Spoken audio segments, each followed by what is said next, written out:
Napadpad na naman ako sa feed nyo, kaya naman samahan nyo na lang ako sa eksena ko ngayong araw. Medyo maaga nga ako ngayon and medyo late mga be. Hala, paano yun? Ayun, katamtaman nga nerd. Pati nga ako nalilito na rin sa mga words na ginagamit ko minsan. After naman ng paghihintay, ayan, nakasakay na tayo sa wakas. O diba, very OA tayo sa mga sound effects. Hindi ko na nga kayo dinaldal dyan kasi naka-sound trip ang atin nyo. Ayan, after how many years, nandito na tayo sa terminal. Tapos after how many century, nandito naman na tayo sa TSU. Wow! Nakaabot pa nga ang atin nyo sa attendance kahit papano. Present ulit si Ate Frances for today's vlog. Ayan din si Kuya Ivan and Ate Mary. Hinati nga kami sa dalawang group guys and tingnan nyo kung sino na naman ang ka-group ko. O, diba? Ayan na naman siya guys. Nandito na naman siya sa aking tabi. Nagpa-cute-cute pa nga kami sa camera guys. Tapos binigay ko na sa kanya yung order niya. Nagtitinda-tinda nga ako ng mga ganyan guys. Kaya if interested kayo, bumili na kayo dyan. Hala, tag-endorse. Pero bukod nga guys sa page ko, meron din ako dyan sa showcase ko. Kaya bili na kayo dyan. Medyo nagutom nga ako guys kasi hindi ako nag-umagahan. Kaya yung pagkain ko dyan sa bag na yan talagang nilabas ko na para lumamon. Lamon talaga be kasi tingnan nyo naman may patago-tago pa dyan sa ano para hindi siya mahuli kasi may nagsasalita sa harap tapos lamon siya ng lamon. Nakakahiya siya diba? Tapos mga be, katapos ng kahihiyan na yan, tignan nyo may pangalawa na namang kahihiyan. Tinawag nga ako ng kalikasan dyan kaya medyo nahihiya ako kasi si Ate Frances pa yung kasama ko na para bang sobrang tagal na namin mag-BFF ba. Tapos ganon, nakakahiya diba talaga. Hindi nga yan yung first time na nangyari sa akin, guys. Kasi, noong mga times na freshman ako, tsaka ganyan na talaga ako. Talagang pala-etchas, ganun. Nakakahiya. Pero, hindi naman ako gaano nahihiya unlike before. Kasi, normal lang naman sa tao na ma-etchas, diba? Kayo ba, hindi ba kayo ma-etchas dyan? Eme. Hinila ko nga lang ng mga time na yan si Ate Frances, guys. Kasi binigyan kami ng break time para kumain.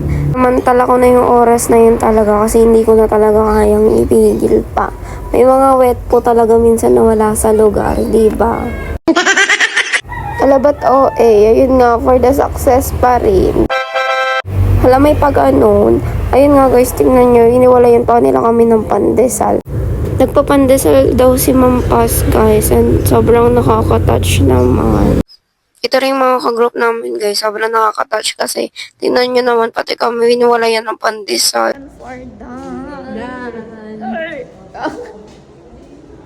Natapos na nga kami sa session 4 guys, tapos ito, nandito na naman kami sa CR tapos naalala ko na naman kung ano yun nangyari kanina. Sobrang mura nga lang yung case na yan guys, kaya bumili na kayo sa basket ko. Uy ala, bakit nag-endorse? Ayan din guys, yung pabango. Mura lang din yan for only 99 pesos. Diba? Sobrang tagal ko na yung ginagamit. Ala, bakit ba endorse ako ng endorse sa vlog na to? Ayan guys, if nakikita nyo may mga university cut nga dito. University cut? Ano-ano nga yung sinasabi ko. Kaya ayan, umalis naman na si Crestin. Tapos naiwan na naman tayo mag-isa. Inaaya ko nga siya sa Jollibee guys, pero sabi niya may date daw siya. O di wow, kaya ko naman mag-isa dito, ayan. Sige, no choice tayo kundi mag-isang umiksena sa Jollibee. Bagong tayo nga lang dito sa tapat ng TSU main tong Jollibee na to, na para bang sinadya nila na itapat sa TSU, ganun. Hindi ko nga alam kung yung dahilan ba kung bakit sila lumipat dyan is, yung target market nila is mga students ng TSU main or dahil nasa tapat yung McDo. Ala, bakit sila pinag-away? Pero di nyo ba pansin guys, kung nasan yung McDo, nandun din yung Jollibee, or kung nasan yung Jollibee, nandun din yung McDo. Wow! Ang dami mo napapansin, de. Umorder ka na lang dyan. After ko nga mag-order, umakyat na ako sa taas para maghanap kung may place ba doon. Kasi wala nang maupuan dito sa baba din. Sakto meron naman akong nahanap dito. Maya-maya nga ay nandyan na yung order ko, kaya naman kinuha ko na. Buti na lang nga take out yung in-order ko kasi natatakot ako dito sa hagdan. May fear of heights ang babae na ito. Kaya ko naman be sa mga hagdan na mababa, ganun. Pero yung may hawak-hawak ko tapos aakyat ako ng nohan, ganyan. Walang hawak-hawak sa gilid. Talagang nakakatakot. Nagulat nga ako nung makita ko yung order ko, guys. Malaki yung chicken. Ay, malaki yung chicken. Pero walang gravy. Ayun yung problem. Pero buti na lang, guys, mabait yung kuyang waiter doon. So, humingi ako sa kanya ng gravy. Tapos, agad naman niya ako, guys, na binigyan. Sobrang bait nga ni kuya. Kumain na nga ako, guys. Feeling ko tuloy mapopost ako dito na lonely person. Hala ka, feeling. Tapos na nga akong kumain, guys. At tara na, pupunta na tayo sa campus kasi meron din kaming bibilhin ngayon for freshman week. Tingnan nyo, guys, dala-dala ko pa nga rin yung supot kasi walang pagtatapunan pala dun sa loob ng Jollibee. Buti na lang meron dito sa loob ng campus.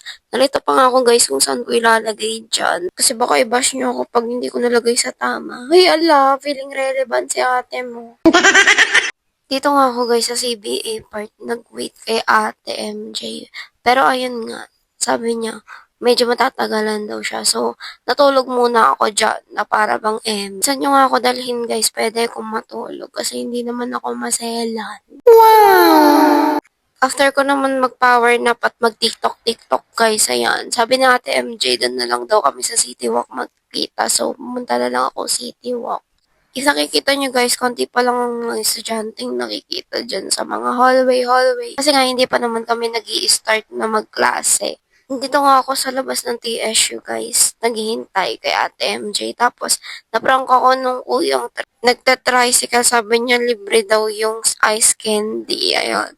Pero, ang totoo, may bayad naman pala. Pero goods lang naman kasi. Mahilig naman talaga ako sa ice candy. Tapos, 10 pesos lang tong tinda ni Kuyang Guard. Tingnan niyo, sobrang laki na niya. Diba? Sulit na sulit nga yung 10 pesos dahil malaki siya. Tingnan niyo naman, naglamira pa yung lipstick ko dito sa ice candy. Pumasok naman na ako sa loob ng City Walk, guys, para dito na lang i-wait si ate MJ sa mga upuan dito. Tignan niyo si Ice Candy Girl, oh. Hindi na nahiya. Dumating naman na si ate MJ, mga guys, kaya yan. Medyo nahiya naman siya naman sa camera, kaya binibiro-biro ko siya dyan, na iba-vlog ko siya. Pero ayaw niya. So, ayan nga, puro sa akin na naman ang tutok neto. Manawa nga kayo sa pagmumukha ko. Dumaan muna kami, guys, sa Bat first. Sinamahan ko si ate MJ bago kami sumampak sa initan. Kasi for sure, mamimili kami ng mga materials, ganyan, na need. Kaya medyo ayun na, expected na sasabak kami talaga sa initan mamaya. For the finance girl nga ang ate mo, kaya yan, nilista-lista ko na yung mga need naming bilhin talaga. Nabidyon pa nga ako dyan ni ate MJ na naman problema sa funds. So, yala, charis lang. So, ayun nga, umalis na kami para mamili. Walking distance lang naman dito, guys, yung mga pagbibilihan namin, ganyan. And, syempre, doon kami sa mga mura.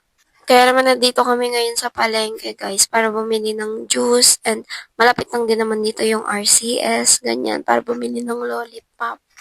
After naman namin bumili ng juice, guys, nandito naman kami ngayon sa RCS kasi mura dito yung mga paninda. Oy, RCS, baka naman, hala. Medyo mahaba nga yung pila, guys, kaya expected na medyo magtatagal tayo dito. Pero okay lang yan, at least nakatipid tayo. Wow! Hindi naman ako naintip sa pila, guys, kasi may kalaro ako dito. Ala. Okay po, sabihin nyo, inaway ko siya. Tungtuwa nga kaya siya sa akin. Ala, defensive siya. After how many years nga, tapos na tayo sa pila, guys. Habang nakapila pala ako kanina sa RCS, guys, bumili na si ate MJ ng cup. Diba? Sobrang hands-on niya, guys. Last na bibilhin nga namin vellum paper, tapos uwian na nun. Hello, at umuwi yarn. Ayun nga, guys, dito na kami sa Cervantes bumili ng vellum paper. Yay, tapos na namin, guys. Tumaan nga lang kami sa Sholi, guys, kasi meron need bilhin si ate MJ. After that, guys, bumili naman kami ng plastic ng yelo, tapos nagpaalam na rin si ate MJ. Nagdalawang isip nga ako kung bibili ko ng Coke, kaso baka ako magkasakit na lang ako. Hi, Eme, bumili na pala ako. Na-prank kayo dun, no? Charis. O siya, uwi na nga ako. Bye, guys. Pa-like and follow ng aking page. Thank you for watching. Bye!